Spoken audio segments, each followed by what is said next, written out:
Tuning in to the online broadcast network, AFTERBUZZ TV. Over 20 million weekly downloads in over 150 countries, and your #1 source for after-show entertainment.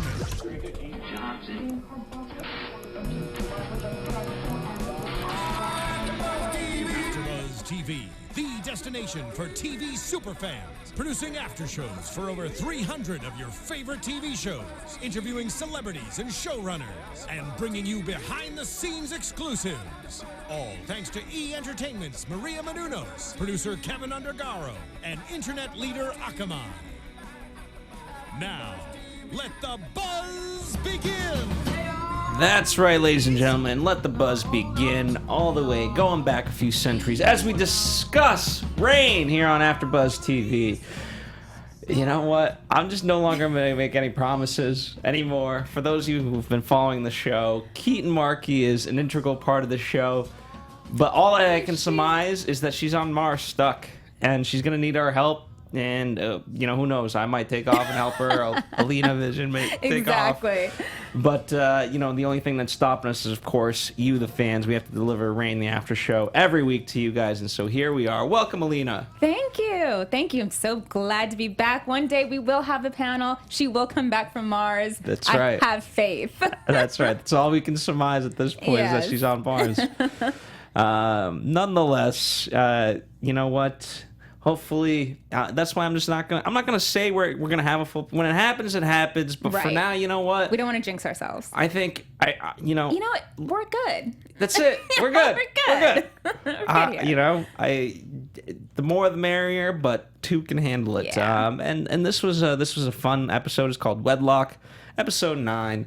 A lot to discuss, but let's start with Claude and Leith. I'm excited for this because consummation. Finally.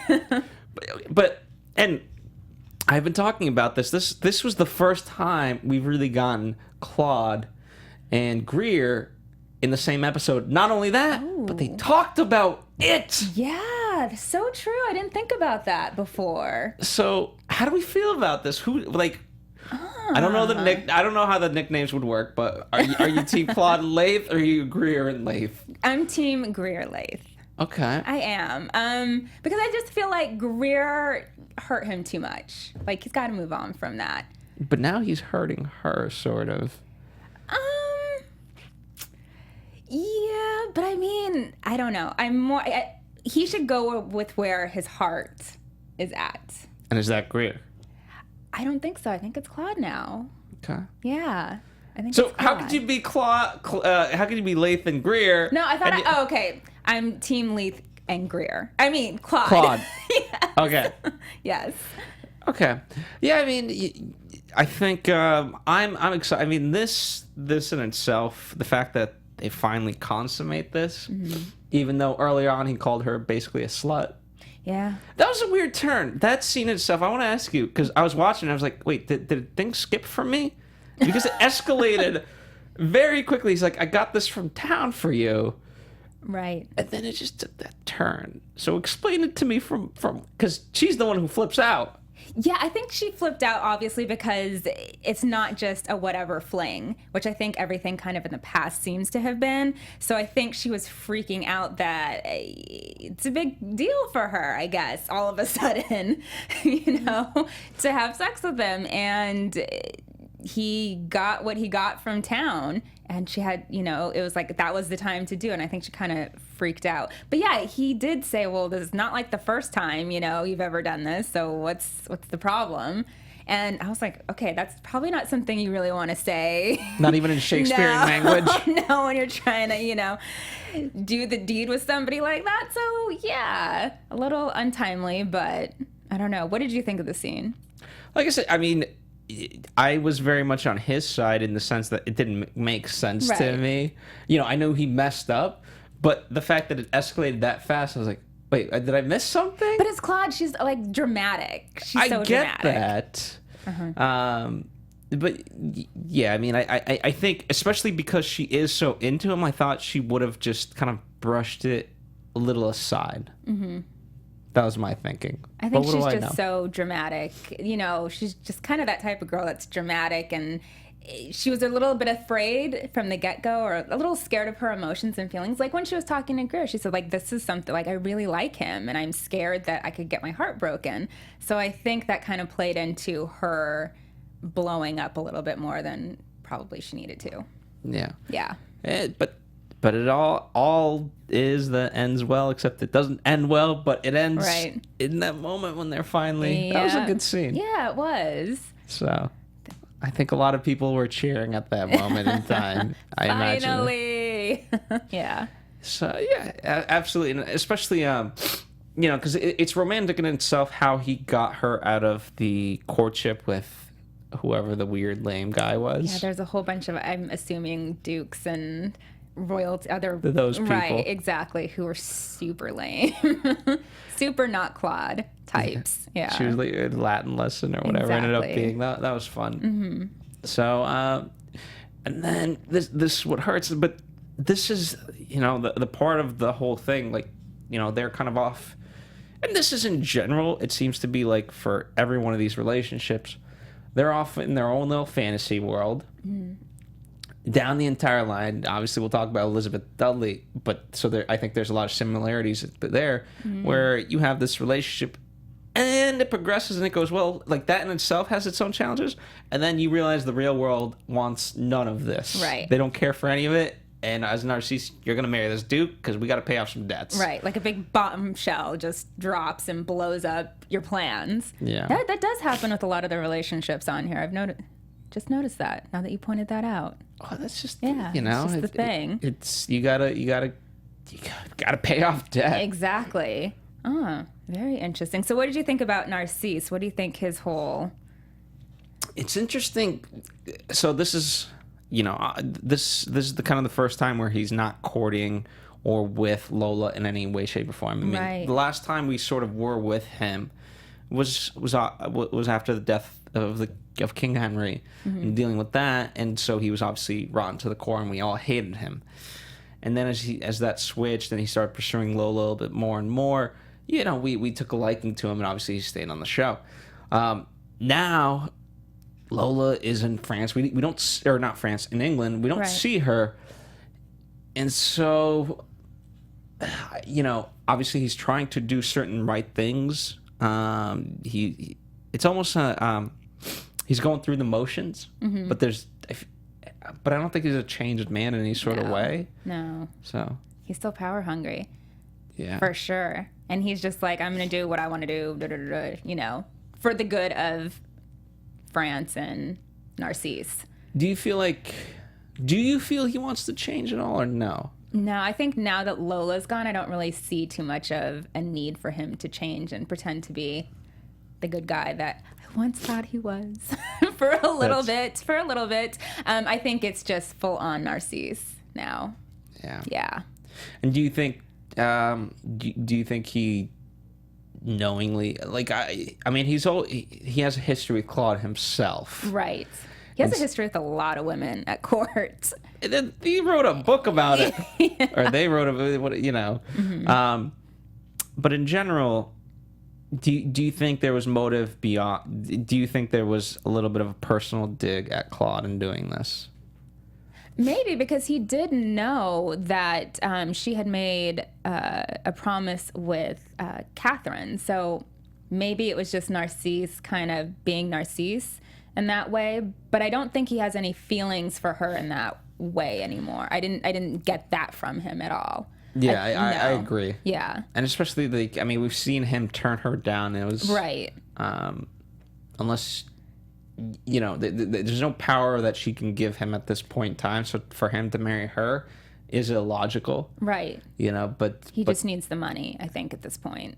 Yeah, and it'll be nice, like, if he's the one that buttered up everybody and got France money, then he's a hero. Right. So, and so on and so forth. Yep. All right. So we have that. Now let's talk about... Let's talk about good old Delphine and Bash. Right. The storyline continues, and it takes that turn where, okay, the darkness is no longer the darkness. Delphine is the darkness. Right. Possibly. But more than possibly. So let me get this straight. She's feeling the darkness, although she thinks she has the darkness, but the darkness still is in whoever had the darkness. Because we have that scene of him, you know, being by the fireplace, and she's like, oh, I feel cold, but I'm by the fire. Yeah, and then he, I would assume, kills a girl because he takes out a knife and all of that. Yeah, I mean, is this like tag you're it type of thing? Like, oh, good, I no longer have the darkness. Like, there's like, no actual way. How does she get rid of it? That's what I want to know. Like, does she know even herself how to get rid of it? Because if she thinks that she just has all of his darkness now and she doesn't know that it's still out there, I don't know. Well, she has a history, like, again, I can't necessarily explain it too well, but in everything that we've dealt with her, she's all about the connection. Right. Whether that was with Bash and they had a literal connection and now she has a connection with this, or it got passed on, whatever. So it'll have to be passed on in some sort of way. Now, I don't pass it to a tree. I don't know how this works, but whatever it is, it just has to go into something. Right. I don't know. Maybe it's some spirit that just needs to, you know, I mean, that's what ghosts are, right? They have unfinished business on this earth, and so just finish the business. And hopefully that's not like 8,000 deaths. Right. I just want to see more of Bash too at court. Yeah, especially right now. I mean, with Francis gone, you know, I feel like he can do a lot more for Mary. Right. You know, like we'll talk about Gideon, but Gideon's all good. But Bash should be doing that. Exactly, because that was kind of his role when Francis was around. Exactly. You know, he was the one that was watching Mary and Francis's back, and now he's just kind of off finding the darkness. I don't know. Coming home to Delphi, as he says, you know, it's nice having someone to come home to. Yeah, right. So I don't know, more Bash. Just, I want to, interweaved into the storyline. Because right now I kind of feel like that's its own storyline, apart from. Yeah, and you know, it just, for me, it also doesn't have to be. Like, they've always had the supernatural element of it, and I've not been shy in saying that I don't think you need it. Everything else is so interesting enough. Why? Why? Right. Okay, I can get that. I can get at that. I'm just saying, you know, maybe Bash and Greer, hey, I don't, you know, have them. There you go. Just saying. Anything else about the storyline that you think was important to note? About Bash's storyline? Yeah. No, not that I can think of. Yeah, overall, I mean, most of it was with Elizabeth and Mary. Right. But before we get into those storylines, I do want to tell you about, we've told you before, but DraftKings. We're coming up on the last couple games of football, and you know what? If you've done the season-long fantasy, and if you're like me, we're just like, oh, why did I do that? You've wasted so many weeks, and now you're feeling, there's nothing left. There is something left. You get to start fresh. DraftKings.com. You pick your lineups for these games specifically. You get a chance to win $1 million. And you know what? It's all in your skill. You pick your lineup. There you go. And if you mess up, you get to try again on another week. You know, there's still awesome. a bunch of games left. But when you do, make sure to type in the promo code BUZZ. That way they know we've sent you, because after all, why not? Show us some love. Absolutely. And you get a chance to win $1 million. DraftKings.com, and use the promo code BUZZ. That's Buzz, for those of you who can spell it correctly. So yeah, let's talk about, we've been missing Elizabeth for a little bit, and we all kind of predicted what would possibly happen. No Lola and Elizabeth, as noted a little bit earlier today, but we do get Elizabeth and Dudley. Yeah. Who takes a turn for the worst? She's pregnant. Elizabeth is pregnant. Virgin queen, not so virgin. I feel like Don Carlos knew that she wasn't pregnant. Yeah. Or not pregnant, not a virgin. Which is hence why he wanted his let me check under the hood. But what's so interesting to me is how many people actually know that she's not a virgin. Right, yet, exactly. Like, everyone just goes along with this. Yeah.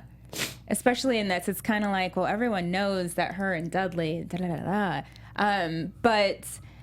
I don't know. I thought it was interesting that now she has to find a husband and real quick. Like, she doesn't have months. Like, she needs someone right now. Yeah, like this week. Like now. Like yesterday. Yes. You know? And the fact that she comes up with, like, you know, this whole scheme to have Dudley leave his wife, who, wow, his wife is just, wow. The fact that she would kill herself just so that they couldn't be together. Here's the thing. Yes, it's taken to the extreme, but I don't fault her emotions in any sort of way. No. I mean, think of it, like, she has no real power in that sense, and she's not a bad person. And it literally just comes down to status in a way of, like, okay, here's the queen. So, I mean, no offense to Dudley and Elizabeth. Pick anybody else, and this whole story of Reign has all been about just the right person at the right moment, and love is instantaneous. It's not really about the one, is it? No. And so Dudley, as great as he is, I don't think he's necessarily the one. He's just the one that ended up being the one. Yeah.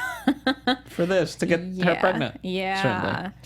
I don't know. I mean, she's kind of caught between a rock and a hard place now, because when people find out that his wife has, you know, they don't know that she's killed herself, but it looks like he's killed her. That's going to be quite interesting to see how that goes down. Smart on her part to make it look like. And dumb on his to he got rid of the guards, he got rid of everything. Exactly. Like, why? That was so stupid. And said, I'm just gonna lock you in here. I was just thinking, well, there's a window, she could jump out the window. I mean, it's not like you were locking her up in a padded room, you know. There's a lot of ways where she can get out, or she could do something. I get that. Obviously, from his perspective, he didn't think she was that crazy. Right. But he has no alibi whatsoever. No, none. And it's good to see kind of finally, in some weird way, a victory, right? It's not brought on by Mary, but obviously each of these women has to kind of live with their consequences, and so it's good to finally see Mary get a victory against Don Carlos, even though now it kind of resets the table again, and Elizabeth, now she's dealing with her own stuff. So. Right, exactly, because I don't think we didn't really see too much of Elizabeth getting, you know, any repercussions for her actions in the past, and now it's coming kind of in a big way with her being pregnant, and then this whole Dudley situation. So I like seeing that. Absolutely. I want to see how that plays out. I can't wait to see how that plays out. Yeah, this will be fun. I mean, I think we're full force back in this court of England, you know, and I think we're gonna stay here. And those will be the two kind of storylines, especially. I really want to see how Lola fares in this whole thing. You know, I think that would be some great interaction if it was her and Lola. That would be. In any way, shape, or form. Even if she's just like the maid in the background and she's like spying. She would still, yeah, exactly. I can't wait to see what happens.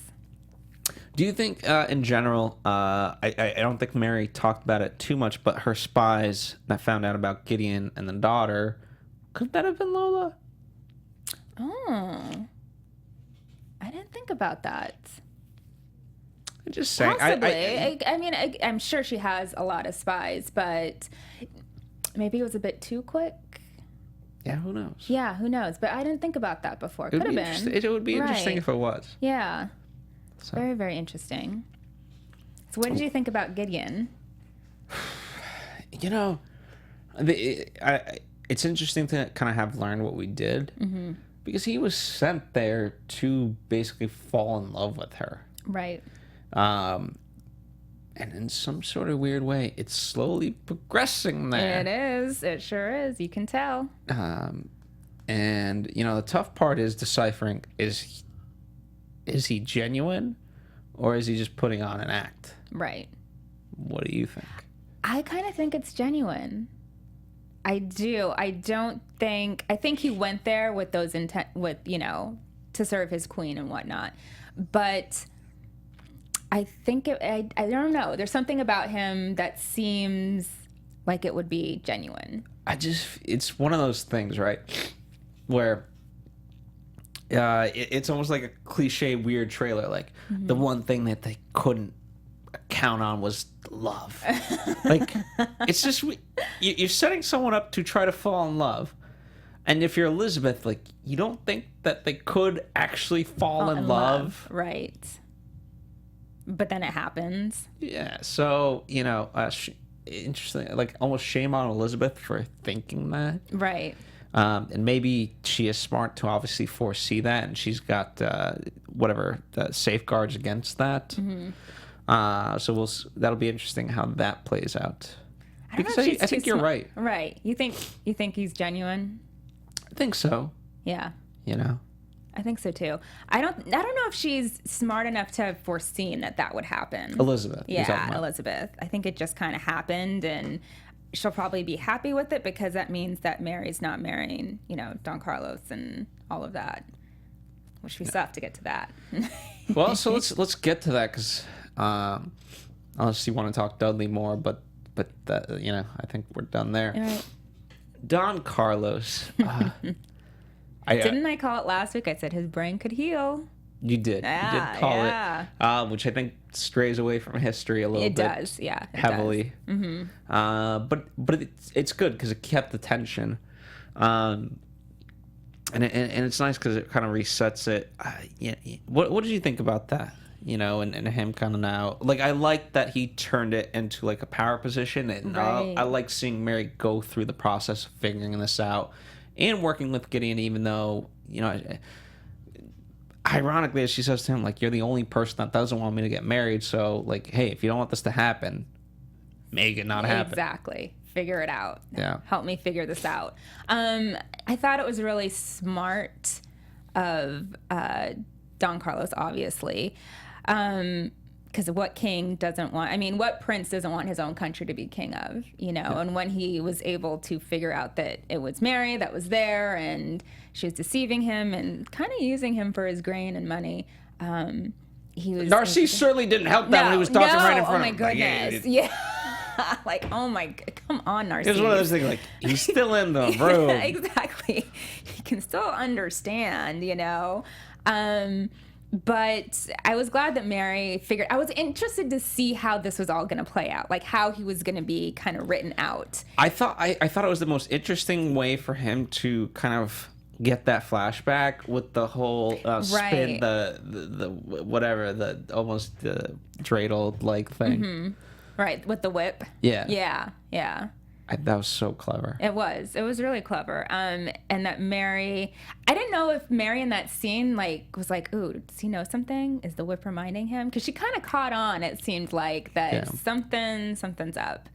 And then when the big dog touched his hand, that's when it all came back. Yeah, exactly.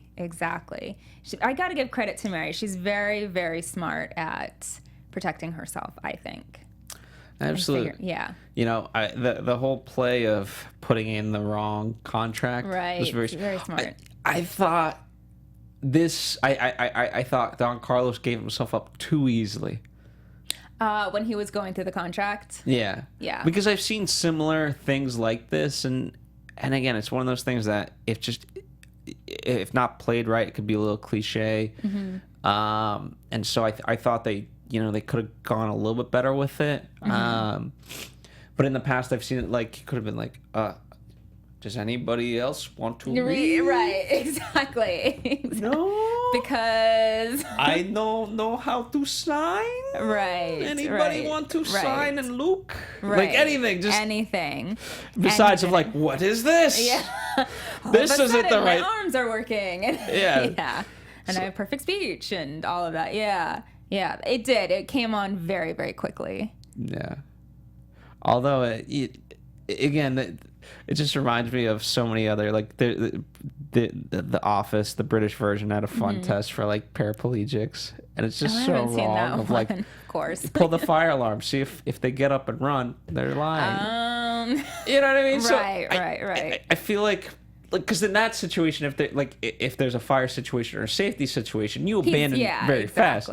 This wasn't that type of situation. Like, you could have drawn it out a little bit slower and gone with whatever would have made sense if he was in that mental state. Right. So Don Carlos, it's ultimately on you. Yeah. I thought it was also interesting that Catherine, like Narcisse, didn't want to do anything in that scene. You know, he's like, oh, let's just see. Like, I need the money. You know, and Catherine was the one that came out and was like, you need to go back to Spain. You know, like she's like, if you're not going to be regent, Narcisse, I'm going to act as regent and tell Don Carlos what's up. So I liked that.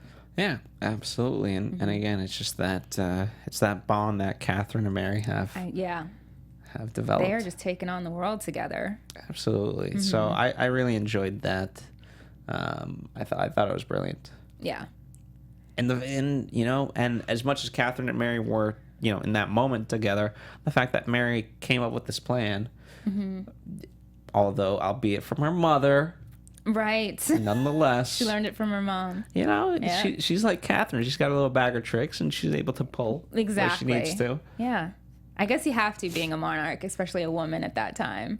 I think in life in general, you gotta have some tricks up your sleeve. Yeah, that's you know, that's what they call experience. Right. Literally, is when you can. Oh, okay, yeah, I know what to do. Exactly. So, all right, that's about the. Yeah, I think that's the show. All right, let's before we get into predictions, let's talk about one of your guys' favorite segments, Castle Corner. And we had, you know, one of the things that behind the scenes, just to give you guys a look, we always joke that I give these guys too much to read. And so I put 3 paragraphs. We're going to divide it each with 3 paragraphs. And now we're down to 2. So I'm going to read the first 2 and fall on my sword for writing so much. All right. So this is a Welsh castle, by the way. And one of the reasons I give the girls to read this is because I know I will butcher the name, so I'm going to butcher the name. Join the club. Carnarvon Castle. And it's a medieval fortress in Gwyden, northwest Wales, cared for by Claude, I think, the Welsh Government's Historic Environment Service. There was a moat and bailey castle in the town of Carnarvon from the late 11th century until 1283, when King Edward I of England began replacing it with the current stone structure. The Edwardian town and castle acted as the administrative center of North Wales, and as a result, the defenses were built on a grand scale. There was a deliberate link from the Romans past and the Roman fort of Saguntian, which is nearby. While the castle was under construction, town walls were built around Carnarvon. The work cost between 20,000 British pounds and 25 British pounds from the start until the end of work in 1330. Despite the castle's external appearance of being mostly complete, the interior buildings no longer survive, and many of the building plans were never finished. The town and castle were sacked in 1294 when Madog ap Llewellyn led a rebellion against the English. It was recaptured the following year during the This is Lord of the Rings. This is reading Lord of the Rings. This is what it really is. During the Glidden Rising. By the way, there's way too many vowels in this. Yeah. That's why. Of 1400 to 1415, the castle was besieged. When the Tudor dynasty ascended to the English throne in 1485, tensions between the Welsh and English began to diminish, and castles were considered less important. As a result, the castle was allowed to fall into a state of despair. All right. Despite its dilapidated condition during the English Civil War, Carnarvon Castle was held by royalists and was besieged 3 times by parliamentarian forces. This is the last time the castle was used in war. Carnarvon Castle was neglected until the 19th century when the state funded repairs. In 1911, Carnarvon Castle was used for the investiture of the Prince of Wales, and again in 1969. It is part of the World Heritage Site, Castles and Town Walls of King Edward in Gwynedd. Indeed. We did it. So, if you guys were watching, we had a couple pictures for you, but we'll describe some of these things. I mean, it's it's on the border of like the river, you know, just water, it's right? It's really pretty, yeah. And so there's a couple pictures that we showed of just the boats, right? The looking into it in that way. There's kind of an aerial view if you and the fact that so there's the castle part, but then there's the town part, but the wall goes around it. Like it really is cool in that way. I've never personally been. There's kind of a drawing of it. If you're, it just is cool. And again, I say it all the time, but it just amazes me. Every one of these castles is just so different for a very different unique purpose. Oh, I love that picture. So cool. Yeah, absolutely. So I imagine the best view. Like if you get a chance to go take a boat, however you can get it. Build it for all I care, and go out and see it from the water. From water, yeah, because it really is that awesome. Yeah. So, great choice. That's Castle Corner. Love it. All right, let's do the final segment, which is predictions for next episode. And now your AfterBuzz TV predictions. Alrighty. So you don't get the previews, but I get the previews. Yes. We get a lot of. They didn't show a lot of stuff, but I know we get Elizabeth back, and I know we're kind of now. I think this is it for Don Carlos. I don't think we see him. Yeah. And so we're going to be dealing with the aftermath of that, and her decisions, and the fact of that she's eventually got to go back to Wales, or not Wales, Scotland. Wales right. was just the castle we were talking about, so that's on the mind. But yes, so and I think pressure is going to mount. And I think that's why they brought the starving kids. It's nice that they have grain, but problems are still persisting in Scotland, and she's eventually going to have to return. I don't think it's next episode, but I think down the line. But down the line. I can't wait to see her in Scotland. That'll be fun. Yeah. Wow. So let's see. Now that I know all that, I think, obviously, Don Carlos out of the picture. I think we're going to get more from Elizabeth and Dudley next episode. And I don't know, because I want to say because history, we know she doesn't have a kid. We know she doesn't get married. We thought the same with Don Carlos, Exactly. So that's kind of throwing me off. But I don't know what's going to happen with her and Dudley. I think Dudley will go on trial for the murder. His wife. Do you think Dudley would just kill himself? I don't think so. Well, I mean, at this point, he's just... Because I think he's going to see if Elizabeth can help him out. Because he does say to her, you have to help me out. They're going to come after me on this. And she says, well, I'll do whatever I can, But she's, in the end of it, exactly. She's going to keep her name clean. That's what she's going to want to do. Because she doesn't want to, be beheaded herself. So I think he will go down for the murder of his wife. That's why, I think, he might end up just killing himself. Maybe. Who knows? Imagine if he blamed it on Elizabeth. Wrote it out. To whom it may concern. And as far as Mary goes, I think there's going to be something between her and Gideon. Yeah. Because she always, I have a feeling she's going to end up kind of falling a little bit for somebody she can't be with. Yeah, but we just need a full siege of all these princes, and that's right. That's what I want to know. I want a full roster of all eligible princes in whatever in the region, right? Just anywhere. Just okay, for the king of whatever, right? Where are these people? Because the problem is, I feel like we're running short on princes and kings. That's true. Well, she's only going for the most powerful ones. Okay, so the pool is even that much smaller. Smaller, exactly. That's my whole thing. Even if we could take everyone that's actually eligible, it's not that big to begin with. Yeah. So that's the tough part. I think it's such a small pool that eventually, she might have to go for somebody she's a little bit related to. If history. Yeah, I mean, that's exactly part of the reason why it was that way. It's just we need to keep the status. There's no one else but dear sister, dear aunt, whatever. Yeah. That's just... That's so crazy that they go to that length to make sure it's somebody with, royal blood. Yeah. So, there you have it. Maybe we'll explore that with some weird stuff. Yeah.